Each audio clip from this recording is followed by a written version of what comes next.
আমার মিষ্টি কুমড়ার খোসা ভর্তাটা হয়ে গেল। তো আমি অল্প একটু চিংড়ি মাছ দিয়ে দিব। আসসালামু আলাইকুম, কি অবস্থা সবার, কেমন আছেন সবাই? আশা করছি আল্লাহর রহমতে সবাই সুস্থ আছেন, ভালো আছেন। তো আমি এই যে এখন এটা হচ্ছে মিষ্টি কুমড়ার খোসা। তো মিষ্টি কুমড়ার খোসাটা আমি ভর্তা বানাবো। তো এই যে টুকরা টুকরা করে ছোট করে কেটে নিয়েছি, এখন সুন্দর করে ধুয়ে নিব, তারপরে আমি ভর্তা বানাবো।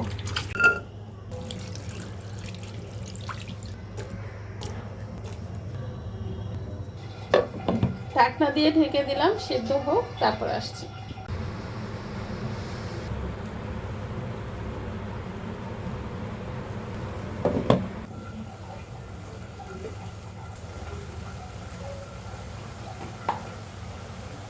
এই যে গলে গেছে একদম।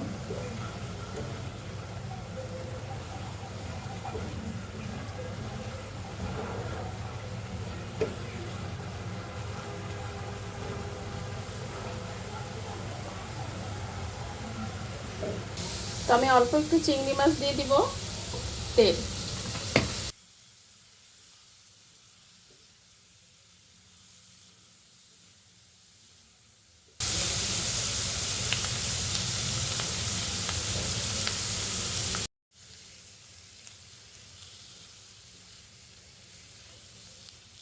সুন্দর করে একদম ভাজা ভাজা করে নিব। এখন দিয়ে দিব ধনিয়া পাতা।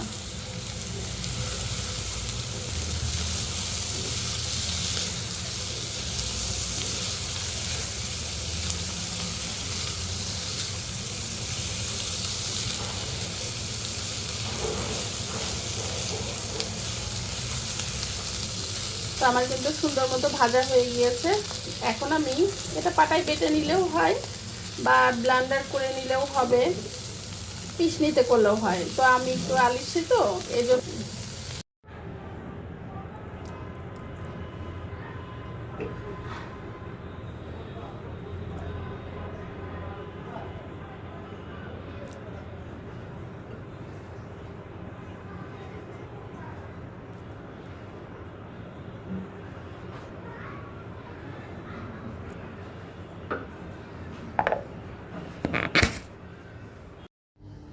তো আমি এই যে ব্লেন্ড করে নিয়েছি এইভাবে। ফাইনালি এই যে আমার মিষ্টি কুমড়ার খোসা ভর্তাটা হয়ে গেল। তো আমি এই যে ধনিয়া পাতা দিয়ে একটু ডেকোরেশন করে নিয়েছি। যারা গরুর মাংস খেতে খেতে একঘেয়েমি হয়ে যাবে, তারা কিন্তু এভাবে মিষ্টি কুমড়ার খোসা দিয়ে ভর্তা বানিয়ে গরম গরম ভাতের সাথে খেতে পারেন, দারুণ লাগবে।